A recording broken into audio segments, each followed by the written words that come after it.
रत्नागिरी जिल्ह्यातील खेड मंडणगड मार्गावर गुरुवारी 18 डिसेंबर रोजी दुपारी 3 वाजण्याच्या सुमारास एक भीषण आणि हृदयद्रावक अपघात घडला. भिलारे आयनी गावानजीक एसटी बस आणि दुचाकीची समोरासमोर जोरदार धडक होऊन झालेल्या या अपघातात दुचाकीस्वार विलास कोरपे वय वर्ष अंदाजे 60 ते 65 यांचा जागीच मृत्यू झाला.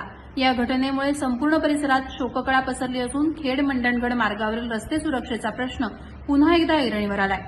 मृत विलास कोरपे हे आयनी चव्हाणवाडी येथील रहिवासी असून ते खेड येथून आपल्या दुचाकीवरून आयनी गावाच्या दिशेने जात होते. त्याचवेळी मंडणगडहून खेडकडे येणाऱ्या एसटी बस सोबत भिलारे आयनी गावाजवळ त्यांची समोरासमोर जोरदार धडक झाली.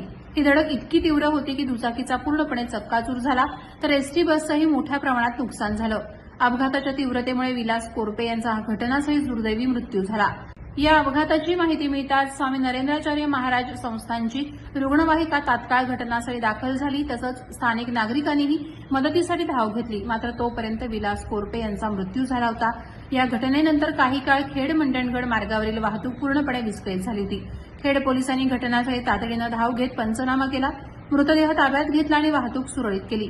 या अपघाताचा पुढील तपास पोलिसांकडून सुरू आहे. प्राथमिक माहितीनुसार दोन्ही वाहनांचा वेग जास्त असल्याने किंवा ओव्हरटेकिंगच्या प्रयत्नातून हा अपघात घडला असावा असा अंदाज व्यक्त केला जातोय.